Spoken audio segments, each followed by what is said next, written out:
দুপুরবেলা এই কাঠফাড়া রোদে যাচ্ছিলাম সঙ্গীতার বাড়িতে, কারণ সঙ্গীতার শ্বশুর বাড়িতে আজকে কালী পুজো ছিল। ওকে বলেছিলাম একটু রাস্তা এগিয়ে আনতে আসতে। আমি যখন প্রায় চলেই এসেছি তখন আসছিল আমাকে আনতে। বললাম কেনই এলি? ওকে একটু বলছিলাম আমার ক্যামেরার দিকে তাকা, আমার বন্ধুরা আমার কথা শুনবে এটা আমি ভাবলামও বা কি করে। পর তো ওদের বাড়িতে চলে এলাম। আমাকে পুজোর জন্য নয়, এই খাটাখাটনি করার জন্য ডাকা হয়েছিল। তারপর তো এখানে ও আমাকে বলেছিল যে তুই এলেই সমস্ত কিছু শুরু করব, আর আমি গিয়ে দেখছি নিজেই সমস্ত কিছু করে ফেলেছে। তারপর তো যেটুকুনি বাকি ছিল সেটুকুনি দুজন মিলে মিলেমিশে করে ফেললাম। আর সন্ধ্যেবেলা বোনও আর রুম গিয়েছিল, কাজের ভয়ে তাড়াতাড়ি যায়নি।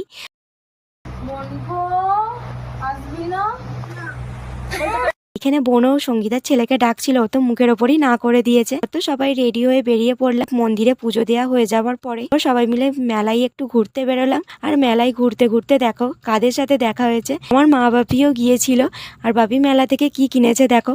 আর মা তো আবার বলছে আমি 4টে চামচও কিনেছি। টুকটাক কেনাকাটা করে চলে এলাম।